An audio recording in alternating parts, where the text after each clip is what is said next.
Friends, இந்த வீடியோவில் வந்து பாக்ஸ் கண்டென்ட் தான் பார்க்க போகிறோம். நம்ம 10th தமிழ் தான் பார்த்துட்டு இருக்கோம். அது நூல்வழி பார்த்தோம். உங்களுக்கு தெரியுமாங்கிற பாக்ஸ் கண்டென்ட் வந்து பார்த்தோம். இதில் வந்து இன்னொரு பாக்ஸ் கண்டென்ட் வந்து பார்க்குறோம். ஒவ்வொரு லெசன்லையுமே வந்து இம்பார்ட்டண்ட்டானது வந்து நம்ம பாக்ஸில் உள்ளதெல்லாம் பார்த்துக்கிட்டு இருக்கோம். இதை 1 to 5 வரையும் உள்ள லெசனில் உள்ள பாக்ஸ் கண்டென்ட் வந்து இந்த வீடியோவில் பார்ப்போம். ஃபர்ஸ்ட் பாருங்கள். சாகும் போதும் தமிழ் படித்து சாக வேண்டும் என்றன் சாம்பலும் தமிழ் மணந்து வேக வேண்டும் என்று சொன்னவர் யார் அப்படின்னா வந்து சச்சிதானந்தன். சாகும் போதும் தமிழ் படித்து சாக வேண்டும் என்றன் சாம்பலும் தமிழ் படித்து வேக வேண்டும் என்று சொன்னவர் வந்து சச்சிதானந்தன். அடுத்து பாருங்க, சிலப்பதிகாரத்திலேருந்து வந்து ஒரு வரிகள் சொல்கிறாங்க. சிலப்பதிகாரம் அப்படின்னாவே வந்து ஒரு குடிமக்கள் காப்பியம், முதல் காப்பியம், நாடக காப்பியம் அப்படின்லாம் சொல்லுவாங்க. இதில் வந்து 3 காண்டங்கள் வந்து இருக்குது. புகார் காண்டம், மதுரை காண்டம், வஞ்சி காண்டம் அப்படின்னு சொல்லுவாங்க. இதில் வந்து 30 காதைகளை வந்து உள்ளது. பெரும்பிரிவுனா வந்து காண்டம் அப்படின்னு வந்து சொல்லுவாங்க. உட்பிரிவு அப்படின்னா வந்து காதை அப்படின்னு வந்து சொல்லுவாங்க. சிலப்பதிகாரத்தின் ஆசிரியர் யார் அப்படின்னா வந்து இளங்கோவடிகள். இளங்கோவடிகள் வந்து சேரமரபை வந்து சார்ந்தவர், அதுவும் கேட்டிருக்காங்க. இதில் என்ன பாக்ஸ் வந்து பார்க்க போகிறோம்னா, வாழையும் கமுகும் தாழ்துளை தெங்கும் மாவும் பலாவும் சூழெடுத்து ஓங்கிய தென்னவன் சிறுமலை திகழ்ந்து தோன்றும். இந்த பாடலடி இடம்பெற்றுள்ளது வந்து சிலப்பதிகாரம். சிலப்பதிகாரத்தில் வந்து நம்ம உட்பிரிவு அப்படின்னா வந்து காதை தான் வந்து சொல்லுவோம். இந்த வரிகள் வந்து காடுகான் காதையில் வந்து இருக்குது. மேபி வந்து இது எந்த நூல்னு கேட்கலாம், அப்படி இல்லைன்னா எந்த நூலில் இது எந்த காதை அப்படிங்கிற மாதிரி கேட்கலாம். வாழையும் கமுகும் தாழ்துளை தெங்கும் மாவும் பலாவும் சூழெடுத்து ஓங்கிய தென்னவன் சிறுமலை திகழ்ந்து தோன்றும். இதில் வந்து இது வந்து சிலப்பதிகாரம். சிலப்பதிகாரத்தில் வந்து இது வந்து காடுகான் காதை அப்படிங்கிறாங்க. தென்னவன் அப்படின்னாவே வந்து பாண்டியனை தான் வந்து சொல்லுவாங்க. சிறுமலை வந்து எந்த இடத்துல வந்து இருக்குன்னா திண்டுக்கல் மாவட்டத்தில் தான் வந்து சிறுமலை அப்படின்னு இருக்குது. அடுத்து பாருங்கள், ஒரு பாக்ஸ் கண்டென்ட்டு. தனிநாயகம் அடிகள் தான் இதை வந்து குறிப்பிட்டிருக்காங்க. தாய்லாந்து மன்னரின் முடிசூட்டு விழாவில் வந்து திருவெம்பாவையும் திருப்பாவையும் வந்து பாடல்களை வந்து தாய்மொழியில் எழுதி வைத்து வந்து பாடுகின்றனர் அப்படிங்கிறாங்க. திருவெம்பாவை திருப்பாவை ரெண்டுமே வந்து தாய்மொழியில் எழுதி வைத்து வந்து பாடுகின்றனர். எந்த மன்னரோட முடிசூட்டு விழா அப்படின்னா வந்து தாய்லாந்து மன்னரின் முடிசூட்டு விழாவில். இதை சொன்னது யார் அப்படின்னா தனிநாயகம் அடிகள் தான் வந்து சொல்லியிருப்பாங்க. தனிநாயகம் அடிகள் வந்து என்ன சொல்லியிருக்காங்கன்னா, தாய்லாந்து மன்னரின் முடிசூட்டு விழாவில் திருவெம்பாவை திருப்பாவை பாடல்களை தாய்மொழியில் எழுதி வைத்து பாடுகின்றனர் அப்படிங்கிறாங்க.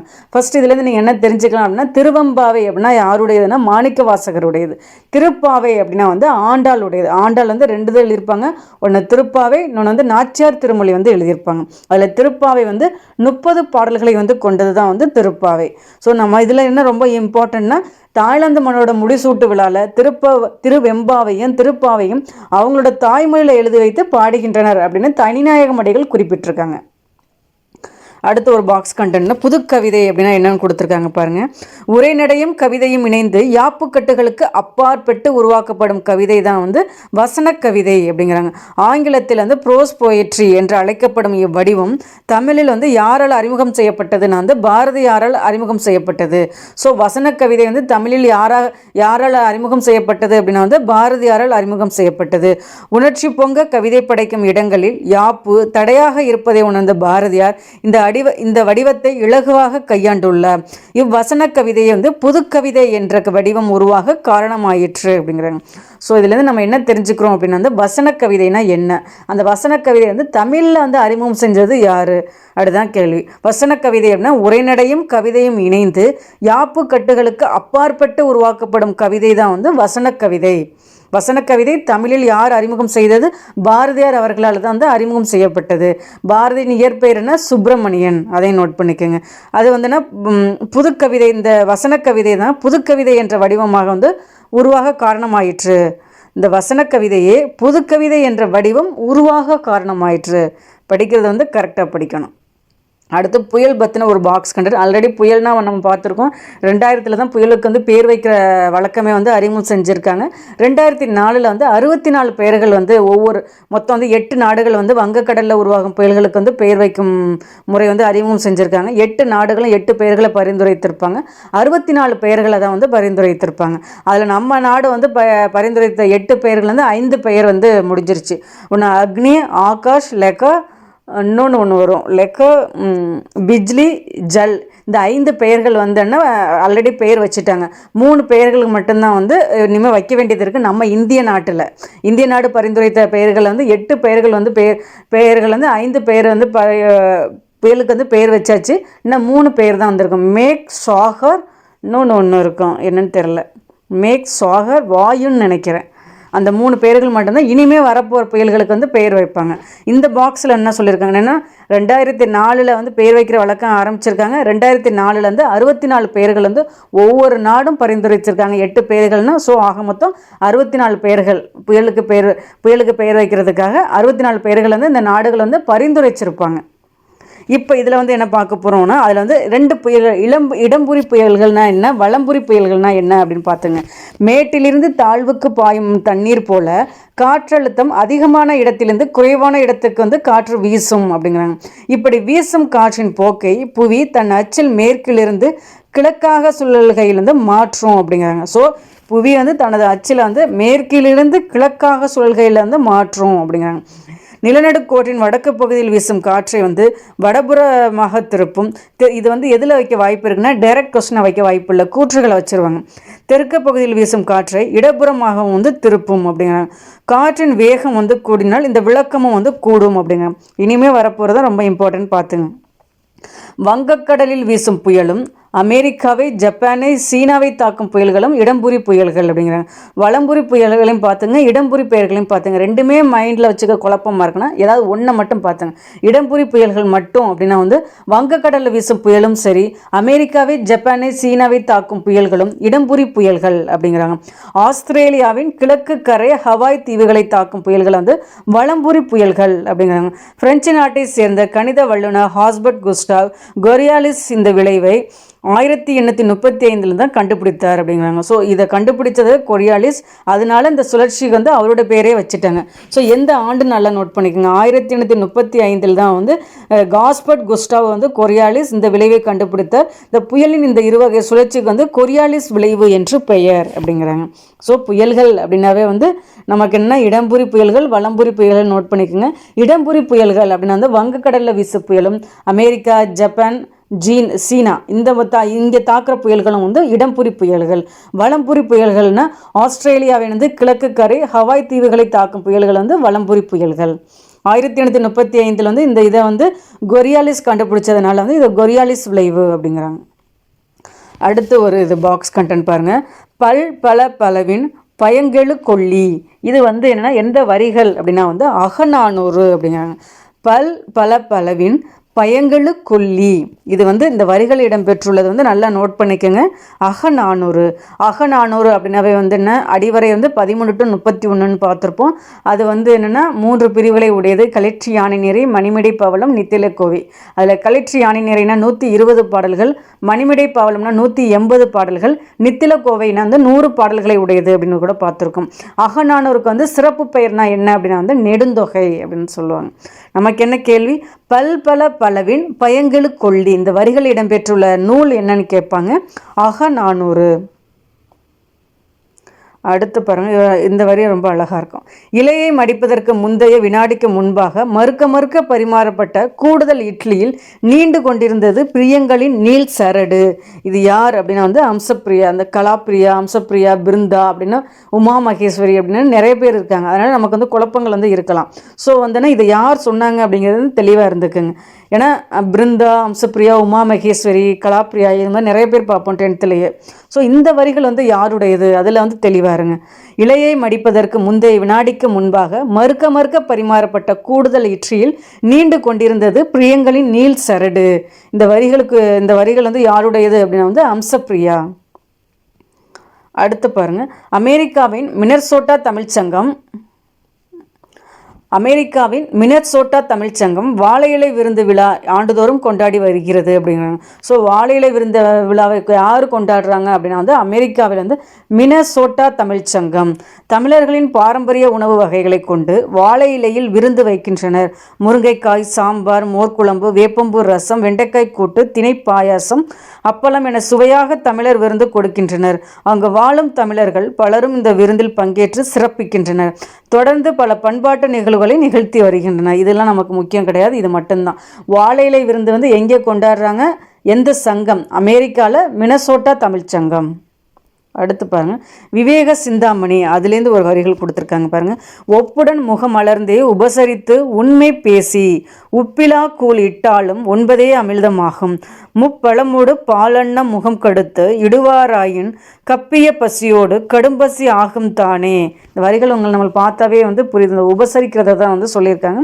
விவேக சிந்தாமணி, ஒப்புடன் முகமலர்ந்தே உபசரித்து உண்மை பேசி உப்பிலா கூழ் இட்டாலும் ஒன்பதே அமிழ்தமாகும். முப்பழமோடு பாலன்ன முகம் கடுத்து இடுவாராயின் கப்பிய பசியினோடு கடும் பசி ஆகும் தானே. இந்த வரிகள் விவேக சிந்தாமணி.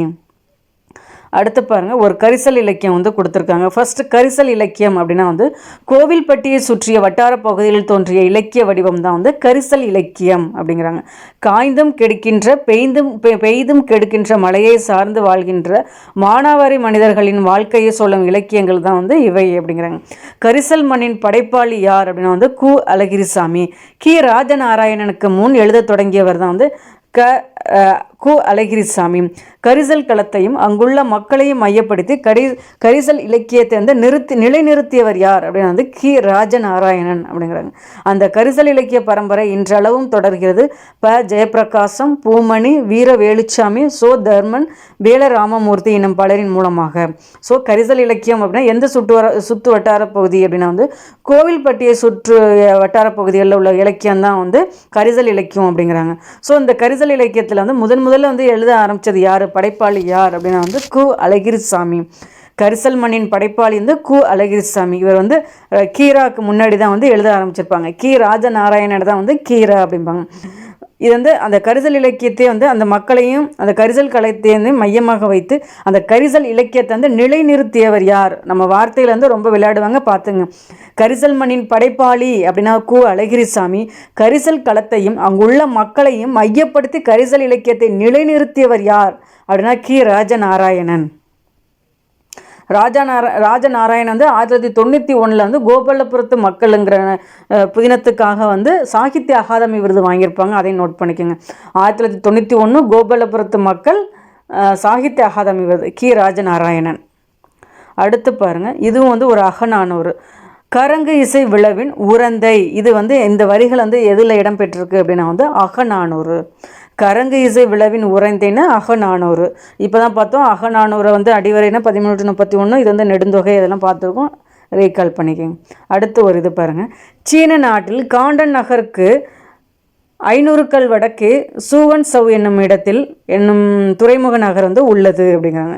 பண்டைய காலத்திலும் இது சிறந்த துறைமுகமாக விளங்கிற்று. அந்த காலத்தில் தமிழ் வணிகர்கள் இங்கு நகருக்கு அடிக்கடி போயிருக்கின்றன அப்படின்னு சொல்கிறாங்க. அதன் காரணமாக சீனாவில் சிவன் கோவில் ஒன்று கட்டப்பட்டது. அந்த சீன பேரரசான குப்லாய் கானின் ஆணையின் கீழ் தான் கட்டப்பட்டது என்பதை குறிக்கும் தமிழ் கல்வெட்டு இன்றும் இந்த கோவிலில் உள்ளது அப்படிங்கிறாங்க. இந்த கோவிலில் சோழர்கால சிற்பங்கள் அமைக்கப்பட்டுள்ளன அப்படிங்கிறாங்க. ஸோ சீன நாட்டில் காண்டன் அந்த நகரில் சூவன் சவ் அப்படிங்கிற ஒரு துறைமுக நகர் இருக்குது. அங்கே மக்கள் தமிழக மக்கள் அங்கே அதிக வணிக தொடர்பு கொண்டது அப்படிங்கிறனால அங்கே ஒரு சிவன் கோயில் கட்டியிருக்காங்க. அந்த சிவன் கோயில் யாருடைய ஆணையின் பேரில் கட்டியிருக்காங்க அப்படின்னா குப்லாய்கானுங்கிற ஆணையின் பேரரசோட ஆணையின் பேரில் தான் கட்டியிருக்காங்க. ஸோ அங்கே தமிழ் கல்வெட்டு இருக்குது. அந்த தமிழ் கல்வெட்டு மூலம் தான் இது குப்லாய்கான் அவரோட ஆணையின்படி கட்டப்பட்டது அப்படிங்கிற மாதிரி சான்று கிடைச்சிருக்கு. ஸோ அங்கே உள்ள சிற்பங்கள்லாம் சோழ காலத்தில் உள்ள சிற்பங்கள் அப்படிங்கிறாங்க. அடுத்து பாருங்கள், ஒரு தெரிந்து இது இந்த அண்டை பகுதியின் உண்டை பிறக்கம். இது எந்த வரிகள் யாருடைய இது அப்படின்னு கேட்டிருக்காங்க. மாணிக்க வாசகர். இந்த வரிகள் இடம்பெற்றுள்ள நூல் என்ன அப்படின்னா திருவாசகம். ஸோ இது ரொம்ப இம்பார்ட்டண்ட்டான ஒரு கேள்வி. இந்த அண்ட பெருவழியில் நம் பால்வீதி போன்ற எண்ணற்ற பால்வீதிகள் உள்ளன. இதெல்லாம் பாக்ஸ் கண்டெய்னர்னால தனித்தனியாக இருக்கும், பார்த்துங்க. அண்ட பெருவழியில் நம் பால்வீதி போன்ற எண்ணற்ற பால்வீதிகள் உள்ளன. வெளியில் நின்று பார்த்தோமெனில் சிறு தூசி போல கோடிக்கணக்கான பால்வீதிகள் தூசுகளாக தெரியும். அமெரிக்க வானியல் வல்லுநர் எட்வின் ஹப்பிள் தான் 1924 நம் பால்வீதி போன்று பல பால்வீதிகள் உள்ளன என நிரூபித்தார். ஸோ இங்கே கேள்வியில் ஒன்று இடம்பெற்றிருக்கு. ஸோ நம் பால்வீதி போல பல பால்வீதிகள் உள்ளன என நிரூபித்தவர் யார் அப்படின்னா எட்வின் ஹப்பிள். எந்த இயர் அப்படின்னா 1924. நல்லா நோட் பண்ணிக்கோங்க. 1300 ஆண்டுகளுக்கு முன் மாணிக்க வாசகர் திரு அண்ட பகுதியில் இவ்வாறு எழுதுகிறார். அண்டப்பகுதியின் உண்டை பிறக்கம். இது ரொம்ப இம்பார்ட்டண்ட்டான லைன். ஏன்னா இது ரிப்பீட்டடாக நம்ம ப்ரீவியஸ் கொஸ்டின் நிறைய பார்த்துருக்கோம். இதில் வந்து ஒரு 5 டைம்ஸ் அது ரிப்பீட் ஆகிருக்கும். அந்த லைன் ரொம்ப முக்கியம். அண்டப்பகுதியின் உண்டை பிறக்கம் அப்படின்னா வந்து இது வந்து ஒரு திருவாசக பாடல். இதன் ஆசிரியர் யார் அப்படின்னா மாணிக்க வாசகர். சிறியதாக பெரியோன் தெரியும். அண்டப்பகுதியின் வந்து உருண்டை வடிவம், ஒப்பற்ற வளமையான காட்சியும், ஒன்றுக்கு ஒன்று ஈர்ப்புடன் என்ற அழகினை சொல்வது எனின் அவை 100 கோடிக்கு மேல் விரிந்து நின்றன. இல்லத்துள் நுழையும் கதிரவனின் ஒளி கற்றையில் தெரியும் தூசு துகள் போல அவை நுண்மையாக இருக்கின்றன அப்படிங்கிறாங்க. இதில் வந்து நமக்கு 2 கேள்விகள் தாங்க. நம் பால்வீதி போல பல பால்வீதிகள் உள்ளன என நிரூபித்தவர் யார் அப்படின்னா எட்வின் ஹப்பிள், இயர் 1924. இன்னொன்று வந்து என்ன, அண்டப்பகுதியின் உண்டை பிறக்கம், இது வந்து என்ன பாடல்னா திருவாசக பாடல். இதன் ஆசிரியர் யார் அப்படின்னா மாணிக்க வாசகர். அவ்வளோதான். மாணிக்க வாசகர் வந்து திருமுறையில் வந்து 8ஆம் திருமுறையாக தான் அவரோட பாடல் வந்து இருக்கும். அதை நோட் பண்ணிக்கணும். அவர் வந்து திருவெம்பாவை, திருவாசகம் இதெல்லாம் வந்து அவருடைய தான். அடுத்து பாருங்கள், இதுவும் ஒரு பேரண்ட வெடிப்பு தான். பேரண்ட வெடிப்பு கருந்துளைகள் பற்றிய ஸ்டீஃபன் ஹாக்கிங் ஆராய்ச்சிகள் வந்து ரொம்ப முக்கியமானவை அப்படிங்கிறாங்க. இந்த பேரண்டம் வந்து பெரு வெடிப்பினால் உருவானதே என்பதற்கான சான்றுகளை வந்து கணிதவியல் அடிப்படையில் வந்து விளக்கியிருக்கார் அப்படிங்கிறாங்க. புவியின் படைப்பில் கடவுள் போன்ற ஒருவர் வந்து பின்னணியில் இருந்தார் என்பதை மறுத்தார். பிரபஞ்சத்தை இயக்கும் ஆற்றலாக கடவுள் என்ற ஒருவரை கட்டமைக்க வேண்டியதில்லை என்றவர் யார் அப்படின்னு கேட்பாங்க. Stephen Hawking. ஸோ பெருவெடிப்பு கொள்கையை வந்து அவர் கணிதவியல் அடிப்படையில் விளக்கியிருக்காங்க. பிரபஞ்சத்தை இயக்கும் ஆற்றல் வந்து கடவுள் தான் அப்படின்னு ஒருத்தர் இருக்காருங்கிற கட்டமைக்க வேண்டியதில்லை அப்படி சொன்னது யார் அப்படின்னா வந்து ஸ்டீஃபன் ஹாக்கிங்.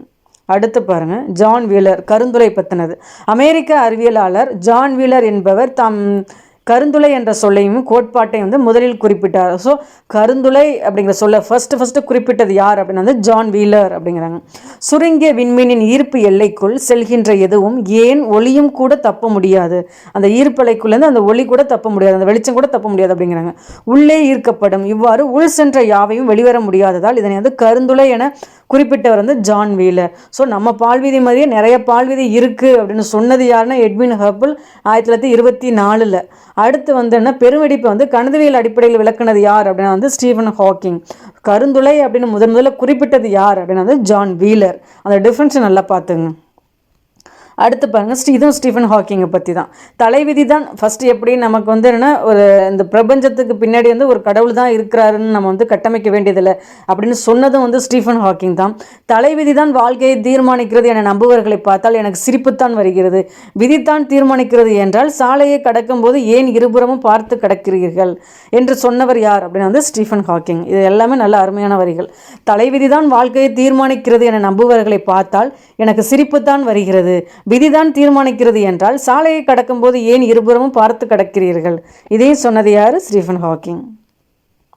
அடுத்து பாருங்க, ஹாக்கிங் கலிலியோவின் நினைவு நாளில் பிறந்து ஐன்ஸ்டீனின் பிறந்த நாளில் வந்து இறந்திருக்கார் அப்படிங்கிறாங்க. இது கூற்றுகளை வைப்பாங்க. இறந்தது அறிவியலை பொறுத்தவரை ஒரு தற்செயல் நிகழ்வாக இருக்கலாம். ஆனால் அந்த தற்செயலிலும் ஒரு ஒற்றுமை இருக்கிறது. இந்த 3 அறிவியலாளர்களும் அவரவர் காலத்தில் இந்த பேரண்டத்தை பற்றி இருந்த புரிதலை பல மடங்கு வளர்த்தவர்கள் அப்படிங்கிறாங்க. அந்த பேரண்ட வெடிப்பு அதெல்லாம் குறிப்பிட்டிருக்காங்கல்ல சொல்கிறாங்க. பேரண்டத்தை பற்றி மனிதனம் நம்பியதை புரட்டி போட்டவர்கள். ஹாக்கிங்குடைய துணிச்சல், உறுதி, அறிவாற்றல், நகைச்சுவை உணர்வு முதலானவை உலக மக்களால் என்றும் நினைவு கூறப்படும் அப்படிங்கிறாங்க. இது ரொம்ப முக்கியம், வேறு ஒன்றும் இல்லை. அவரோட வந்து பிறந்த நாள் இறந்த நாள் யாரோடது இல்லை அப்படிங்கிற மாதிரி போகணும். ஸோ இவர் எப்போ பிறந்திருக்காரு அப்படின்னா கலீலியோவோட வந்து நினைவு நாளில் பிறந்திருக்காங்க. ஐன்ஸ்டீனின் பிறந்த நாளில் வந்து இறந்துருக்காங்க. அவ்வளோதான். அடுத்து பாருங்கள். ஸோ நம்ம பார்த்த வரிகள் எல்லாமே அகநானூறு வரிகள் தான். கடும் பகட்டு யானை, நெடுந்தேர் கோதை, திருமாவியல் நகர், கருவூர் முன்துறை. இது இந்த வரிகள் வந்து எதில் இடம்பெற்றிருக்கு அப்படின்னா வந்து அந்த புக்கில் வந்து பின்னாடி இருக்க ஒரு பாக்ஸ்லேருந்து இது இடம்பெற்றிருக்கும். அகநானூறு. கடும்பகட்டு யானை, நெடுந்தேர் கோதை, திருமாவியல் நகர், கருவூர் முன்துறை. இந்த வரிகள் வந்து இடம்பெற்றுள்ள நூல் என்ன அப்படின்னா வந்து அகநானூறு. அடுத்து ஒரு மொழிபெயர்ப்பை பற்றி கொடுத்துருக்காங்க. எங்கோ தொலைதூரத்தில் வாழும் மனிதர்கள் தங்களின் மொழியில் சொன்னவற்றை எழுதியவற்றை இன்னொரு மொழியில் தமக்கு தெரிந்த மொழியில் மொழிபெயர்த்து அறிந்து கொள்கிறார்கள். அதை தான் மொழிபெயர்ப்பு அப்படிங்கிறாங்க. எப்பொழுது உலகத்தில் 4-5 மொழிகள் உருவாயினவோ அப்பொழுதே மொழிபெயர்ப்பும் வந்துவிட்டது. கருத்து பரிமாற்றம், தகவல் பகிர்வு, அறநூல் அறிதல், இலக்கியம், தத்துவம் என்பன எல்லாம் மொழிபெயர்ப்பு வழியாகவே சர்வதேசத்தன்மை பெறுகின்றன அப்படிங்கிறாங்க. ராகுல் சாங்கிருதராயன் 1942ஆம் ஆண்டு ஹஜிராபாக் மத்திய சிறையில் இருந்தபோது வால்காவிலிருந்து கங்கை வரை என்ற நூலை வந்து இந்தியில் எழுதியிருக்காங்க. ராகுல் சாங்கிருத் யாயன் அப்படிங்கிறாங்க. இவங்க வந்து என்ன ஹஜிராபாக் மத்திய சிறையிலிருந்து வால்காவிலிருந்து கங்கை வரை அப்படிங்கிற ஒரு நூலை வந்து இந்தியில் எழுதியிருக்காங்க. எந்த ஆண்டுங்கிறது ரொம்ப முக்கியம், 1942. இதே நூலை வந்து தமிழில் மொழிபெயர்த்திருக்காங்க கணமுத்தையா அப்படிங்கிறவங்க 1949. இன்று வரையில் வந்து வால்காவிலிருந்து கங்கை வரை ஒவ்வொரு தமிழரும் விரும்பி படிக்கும் நூலாக இருக்கிறது அப்படிங்கிறாங்க. இதுவரையில் பல பதிப்புகள் வந்து வெளிவந்திருக்கின்றன. ஸோ ராகுல் சாங்கிருத் யாயன் 1942 தான் வந்து வால்காவிலிருந்து கங்கை வரைங்கிற நூலை இந்தியில் எழுதியிருக்காங்க. அதை தமிழை 1949 மொழிபெயர்த்திருக்காங்க கணமுத்தையா. இதே வந்து 1949 கணமுத்தையா மொழிபெயர்த்திருக்காங்க. 2014 வந்து டாக்டர் என் ஸ்ரீதர் மொழிபெயர்த்திருக்காங்க. 2016 வந்து முத்து மீனாட்சி மொழிபெயர்ப்பு. இதை வந்து பொறுத்துக்க வைக்கலாம். இந்த ராகுல் கணமுத்தையா ஸ்ரீதர் யூமா வாசுகி இவங்களோட மட்டும் வச்சுக்கிட்டு ஏற போட்டு பொறுத்துக்காக போட்டுருவாங்க, பார்த்துக்குங்க. யூமா வாசுகி வந்து எப்போ மொழிபெயர்த்திருக்காங்கன்னா 2018 அப்படி இல்லை. ஸோ மொழிபெயர்ப்பு அப்படின்னா வந்து ஒரு மொழியிலேருந்து இன்னொரு மொழிக்கு வந்து அவங்களோட தாய்மொழிக்கு மொழிபெயர்த்துக்கிறது தான் வந்து நூல்களை வந்து மொழிபெயர்ப்பு அப்படிங்கிறாங்க. இது வந்து வால்காவிலிருந்து கங்கை வரைங்கிற நூலை வந்து இந்தியில் வந்து ராகுல் சங்கரத்தியாதன் வந்து 1942 ஹஜிராபாத் மத்திய சிறையிலேருந்து வந்து எழுதியிருக்காரு அப்படிங்கிறாங்க. அதை கணமுத்தையா தமிழில் 1949, டாக்டர் என் ஸ்ரீதர் வந்து 2016, அதே 2016 முத்து மீனாட்சி மொழிபெயர்த்திருக்காங்க. 2018 யூமா வாசுகி வந்து மொழிபெயர்த்திருக்காங்க. அடுத்து பாருங்க, இது ஒரு இம்பார்ட்டண்ட் தனிநாயக மடிகள் தான் இதையும் சொல்லியிருக்காங்க பார்த்துங்க. இதே தனிநாயக மடிகள் வந்து இன்னொன்று என்ன சொல்லியிருக்காங்கன்னு பார்த்தோம். தாய்லாந்து மன்னர் முடிசூட்டு விழாவில் வந்து திருவெம்பாவையும் திருப்பாவையும் அவங்க தாய்மொழியிலே எழுதி வச்சு படிக்கிறாங்க அப்படின்னு பார்த்துருக்கோம். அடுத்து இன்னொன்று சொல்லியிருக்காங்க பாருங்கள். பிரான்ஸ் தேசிய நூற்கூடத்தில் ஏறக்குறைய 1000 பழமையான தமிழ் நூல்களும் ஏடுகளும் பிரதிகளும் உள்ளன அப்படிங்கிறாங்க. இவற்றுள் சில இந்தியாவிலேயே கிடைக்காத படிகளும் கூட இருக்குது அப்படிங்கிற மாதிரி சொல்கிறாங்க. பண்டைய காலத்தில் முதலாக ஐரோப்பியர் யாத்த இலக்கணங்களும் கையெழுத்து பிரதிகளும் இந்த நூற்கூடத்தில் இருக்கின்றன. அங்கிருக்கும் தமிழ் நூல்களும் பட்டியலை படித்த பொழுது இன்றும் அச்சிடப்படாத நூல்கள் சிலவற்றின் தலைப்பை கண்டேன். மாணிக்க வாசகர் பிள்ளைத்தமிழ், சரளி புத்தகம், புதுச்சேரி அம்மன் பிள்ளைத்தமிழ். என்னென்ன பிள்ளைத்தமிழ் அங்கே இருக்கு, என்னென்ன இதெல்லாம் பார்த்துருக்காரு. மாணிக்க வாசகர் பிள்ளைத்தமிழ், சரளி புத்தகம், புதுச்சேரி அம்மன் பிள்ளைத்தமிழ். பிள்ளைத்தமிழ் அப்படின்னாவே வேறு என்னென்னலாம் வரணும் உங்களுக்கு? முத்துக்குமாரசாமி பிள்ளைத்தமிழ், மீனாட்சி அம்மை பிள்ளைத்தமிழ், இதெல்லாம் யாருடையது? குமரகுருபர் அவர்களுடையது. சேக்கிலார் பிள்ளைத்தமிழ் யாருடையது? மீனாட்சி சுந்தரனார் அவர்களுடையது. அவர் தனிநாயகம் அவர்கள் வந்து இந்தந்த தலைப்பில் உள்ள நூல்கள்லாம் பிரான்ஸ் தேச நூலகத்தில் இருக்குன்னு சொல்கிறாருல, அது எந்தெந்த பிள்ளைத்தமிழ்? மாணிக்க வாசகர் பிள்ளைத்தமிழ், சரளி புத்தகம், புதுச்சேரி அம்மன் பிள்ளைத்தமிழ். ஒரு கொஸ்டின் பார்க்கும்போது இன்னொன்று அதுக்கு ரிலேட்டடாக ஒன்று வருது அப்படின்னா அதையும் ரீகால் பண்ணிக்கிறது தப்பு இல்லை. அடுத்து பாருங்கள், ஒரு பாக்ஸ் கண்டென்ட் 500 அதுலேருந்து. கொற்கை கோமான் கொற்கையம் பெருந்துரை. இந்த வரிகள் இடம்பெற்றுள்ள நூல் எது? 500. கொற்கை கோமான் கொற்கையம் பெருந்துரை 500. ஸோ 500 வந்து என்ன, 8 தொகை நூல்களில் ஒன்று தான் வந்து 500. ஸோ 500 அடிவரை வந்து என்ன சொல்லுவோம்? 3 to 6 தான் வந்து 500 வந்து அடிவரை. ஓகே ஃப்ரெண்ட்ஸ், இதில் வந்து ஃபஸ்ட்டு 5 லெசனில் உள்ள இம்பார்ட்டண்ட்டான பாக்ஸ் கொஸ்டின்ஸ் தான் வந்து பார்ப்போம்.